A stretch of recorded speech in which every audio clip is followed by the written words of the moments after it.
Hi everyone, my name is Jennifer Mott. I am a graduate student at Lindenwood in the Art History program. And for the Student Academic Showcase this year, I am presenting an exploratory project where I'm attempting to create an outfit from the 1940s.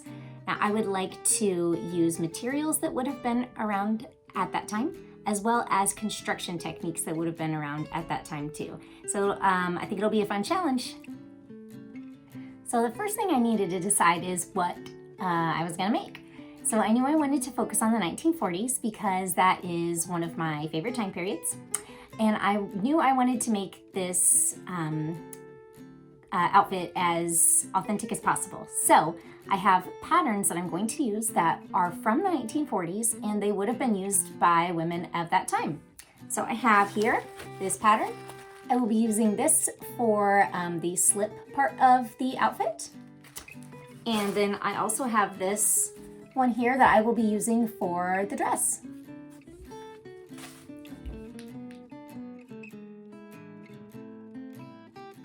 These are the instructions that I'm using for the slip. Here it says to turn facings to the inside and baste the lower edge. That's the step I'm on now. And then the lace trim, I'm going to whip stitch the lace to the upper edge of the top. So I will do that and report back. Day one recap, or actually day two. The slip is coming along nicely. I hand sewed all of the lace to the bodice of the slip. That took a really long time, but it's all done, and the bodice is pinned to the skirt portion. I'm gonna sew that tomorrow. I got all the pieces cut out for the dress. Nothing done with those yet. They're just sitting in a pile waiting. I'm gonna focus on finishing the slip tomorrow and then start sewing the dress. Okay, so yeah, I feel like this fits pretty much like it's supposed to. It hits right below my knees, which is the appropriate height for the time. So I'm gonna go ahead and set this aside and start working on the dress.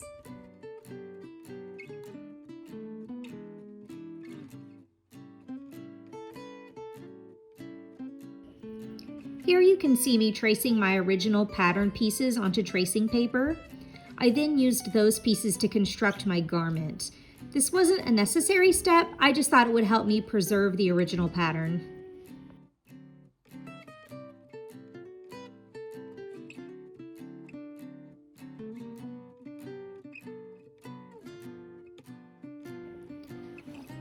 Clothing in the 1940s was subject to rationing. This applied mostly to manufacturing, but people who made their clothing at home also abided by these expected guidelines at the time. Rationing and reusing was considered a patriotic act by those who were still at home during the war years. There were rules limiting how much fabric could be used in a garment, how many buttons you were able to use, and also what types of fabrics you were allowed to use for your clothing.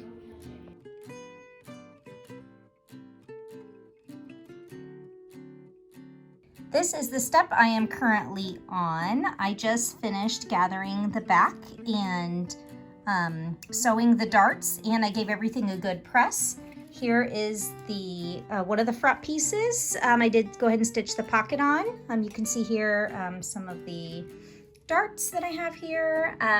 It's a little difficult to tell what's going on right now, but this is the neck seam here, and then the other side of the front comes around this direction. So this is actually the armhole here, what we're looking at.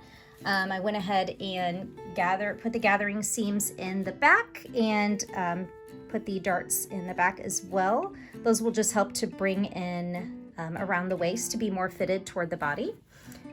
So I'm gonna go ahead, next step here, going to, let's see, join the front and collar to the back yoke.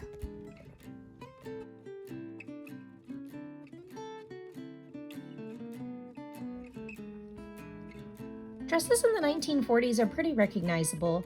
Shoulder pads were worn for a broader look, and waistlines are cinched in at the natural waistline. The skirt featured an A-line silhouette and was raised to around the knees. This started because fabric, among other supplies, was rationed. Women's suits were very common during this era as well. Overall, dresses were designed to be functional. Many women went to work during the war and they didn't really have time to deal with clothing that required a lot of attention.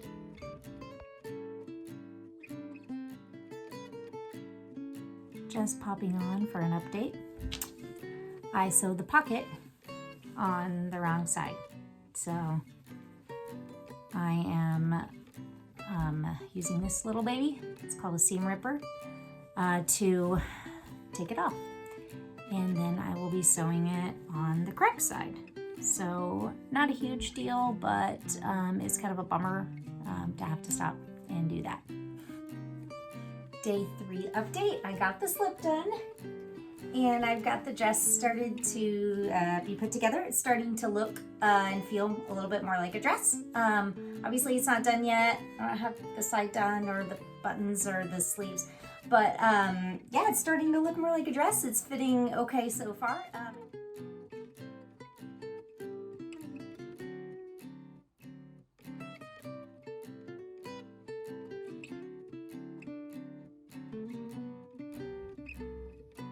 Here you can see me tacking the shoulder pads in place.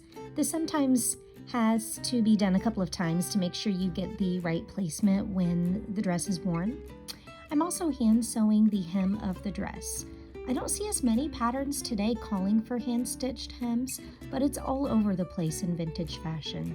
It was a little annoying at first, but I ultimately found the calm repetition of the process soothing.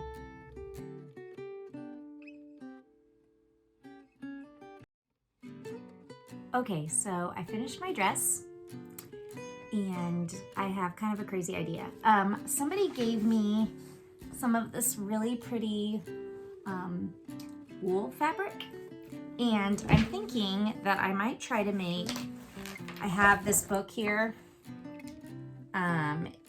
Sewing Patterns from the 1940s, and I'm thinking I might try to make something like this coat here to go with my outfit. I think I have time. I think I can figure it out. So we're gonna see how this goes.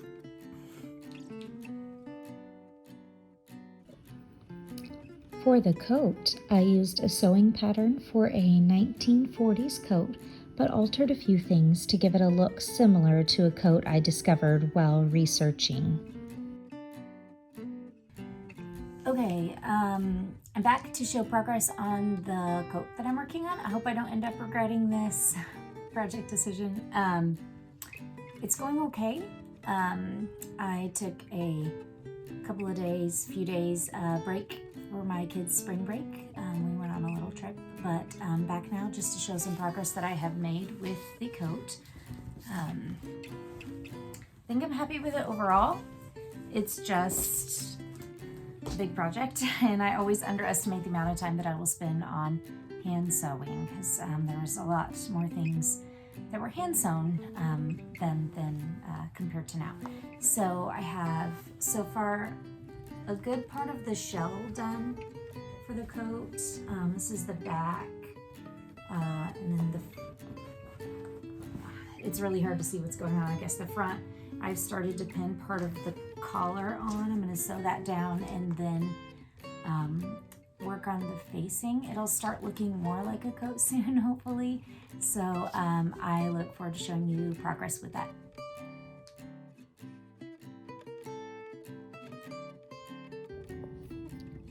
A little bit of a disclaimer, I am self-taught. My process may not necessarily be considered best practice, and it may not be the same as how others would do it. It's just what works for me. So since updating last on my coat, I sewed my pockets onto the wrong spot. They were too far away. I couldn't reach them very well. So I'm ripping that out and sewing them back on higher. I also spilled tea on my coat. I'm not sure what I'm going to do yet about that, but I'll figure it out. So yeah, I'm hoping to get the coat assembled today. We'll see how that goes.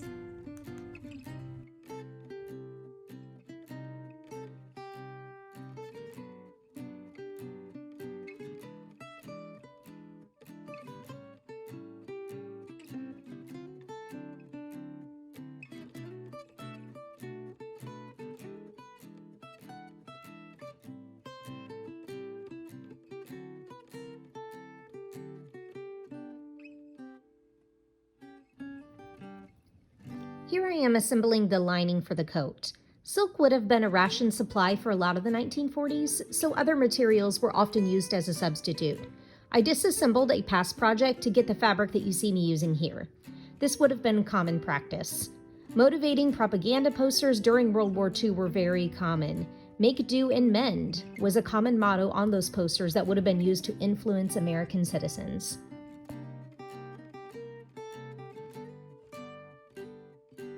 Just giving an update on what I was able to get done tonight. I got the pockets sewn in, also the sleeves attached. I assembled the lining and got it pinned in place. So now the majority of what I have to do left is just a lot of hand sewing to hand stitch all of the lining to the outer shell. And then I will do hand stitch the hem as well. And then I believe it'll just be some final things like putting a button in place and then making a belt for the coat. And then I believe it should be finished. I'm going to move on to the final part of the project now though, is I'm going to be making a hat to go with my outfit. I haven't decided what kind yet. There's a lot of different styles of hats that were worn in the 40s. I do have some more images that I'll consult to see if I can pick out a style that I think works with my outfit. I have a book here all about the art of hat making. I've never made a hat before, so I'm going to be consulting this. It seems to have really good instructions in it, so hopefully that will be helpful as far as making the hat.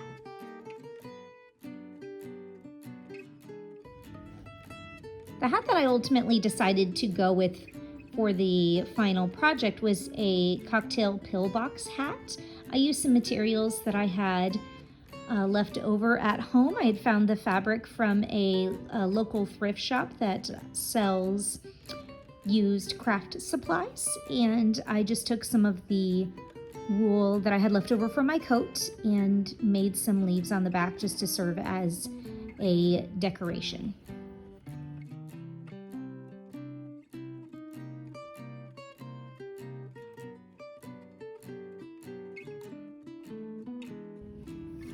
A lot of the work when constructing the hat had to be hand sewn.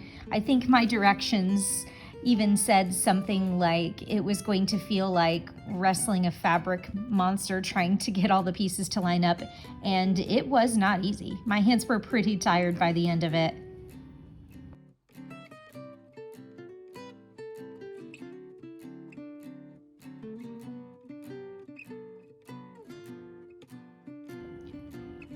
I mentioned before that there were many rules for clothing due to rationing. Accessories, however, were not included as an item that needed to be rationed. This was because President Roosevelt wanted to keep morale up and figured that this would help in that endeavor. Because of this, we see a lot of fun coming out in jewelry and the hats during this time.